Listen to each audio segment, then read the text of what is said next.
Everyone who is really rich is different. They are in a certain way an ET in this world. And you do everything to make your children equal without knowing that equals generally don't succeed in life. Now, why is everyone who is very rich different? Can you answer this before I say it? Because rich people think differently, act differently, and have different results than the majority. Therefore, the rich becomes richer and the poor becomes poorer. And not because, as people say, the world is unfair, blah blah blah. We live in a fair world, but full of injustice. Look at this. Look what a paradigm shift. What a slap in the face of victimism. If you are a truly prosperous person, or if you want your children to be prosperous, you will discover sooner or later that we live in a just world because it is governed by laws that cannot be changed. Like the law of cause and effect, action and reaction, the law of sowing, the law of power, the law of focus, the law of diffusion of innovation. And these laws make the world fair. But many injustices also happen in the world, such as abuse of power, impunity, and many other horrible things that I don't need to go deeper here. The world is fair because everything you sow in your life, you reap. Everything in life has cause and effect. For example, if you wake up early every day, run a few kilometers, control your diet, exercise regularly, you will soon have a healthy body. See? Cause and effect.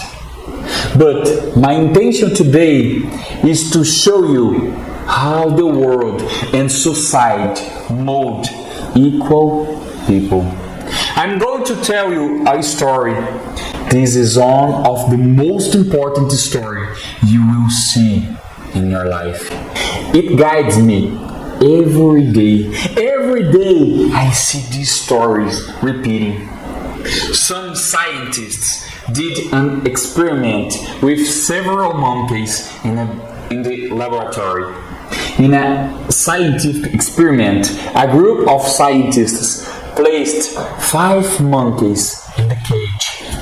And in the middle of the cage, they placed a ladder, and on top of it, a bunch of bananas.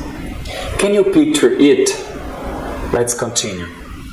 When a monkey climbed the ladder to get the bananas, the scientists threw a jet of cold water at those on the ground. After a while, when a monkey went up the stairs, the others caught him and beat him up. And after a while, no monkeys would climb the ladder anyone, despite the temptation of the bananas. Here, a paradigm was created in the subconscious of monkey population. What paradigms? The bananas on the ladder are prohibited, and that's it. Then the scientists make 2 decisions.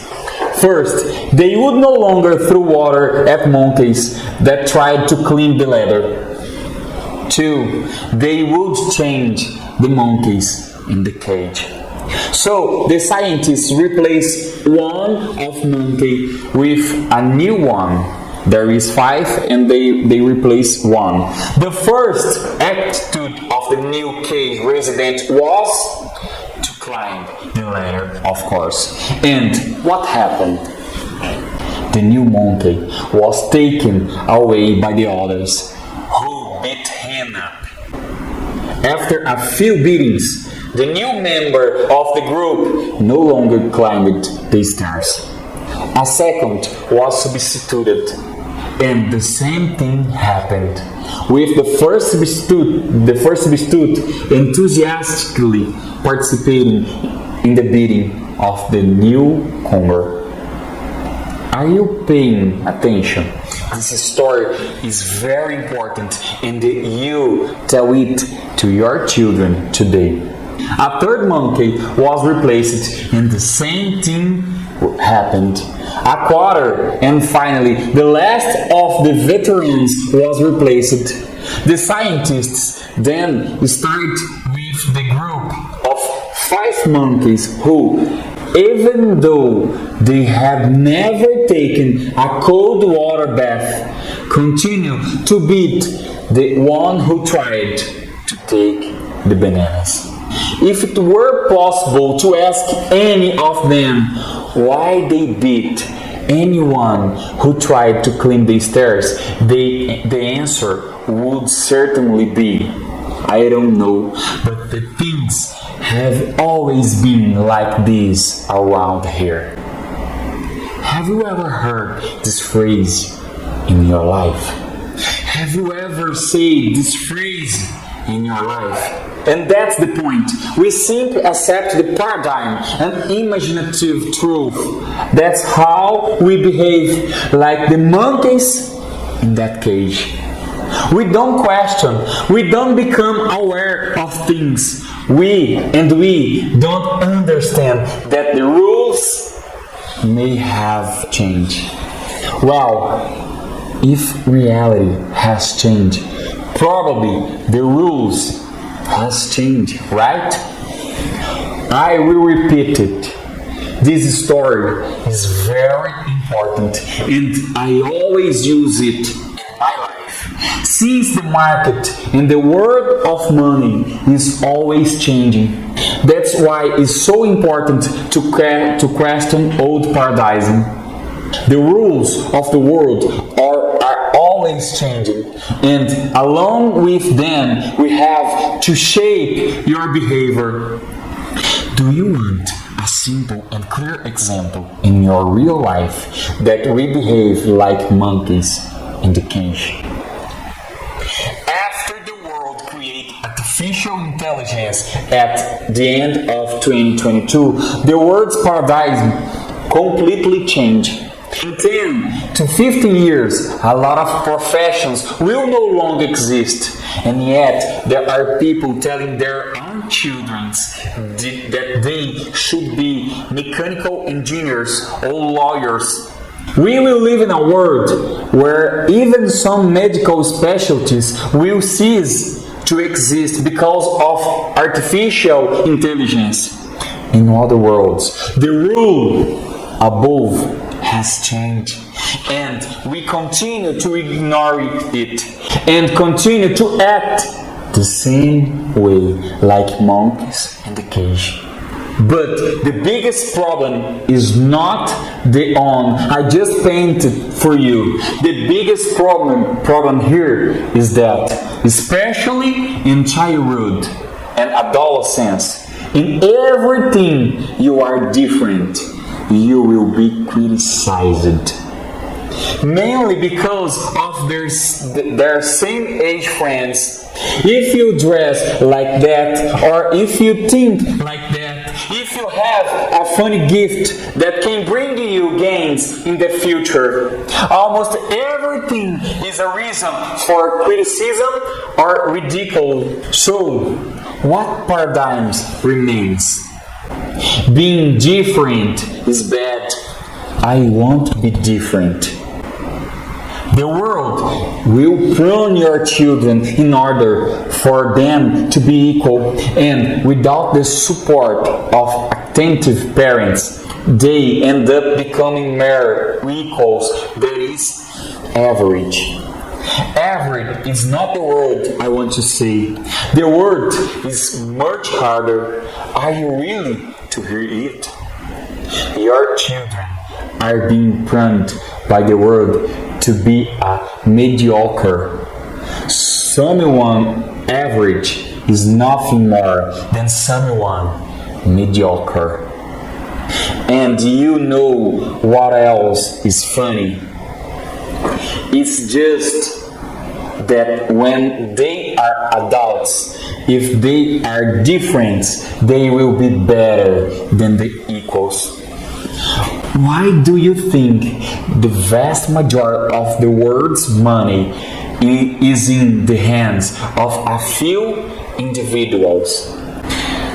Because they are the same, the majority, or because they are different? Answer me that. To be different is to go through a path that almost no one chose. That's scary, but it is worth it. That's why I've been telling my son and a lot of other kids, to be different is to go through a path that almost no one chose. That's scary, but it is worth it. And now that you've heard one of the best stories of your life, the stories of the laboratory monkeys in the cage, now that you know how you should support your children in the midst of hypocrite and mediocre society, I'm going to give you the most important question and answer, important part of this video. What does to be different mean in childhood and adolescence? The courage to be different has nothing to do with the way you dress, or your slang, or whether you have piercings or crazy tattoos. Definitely not.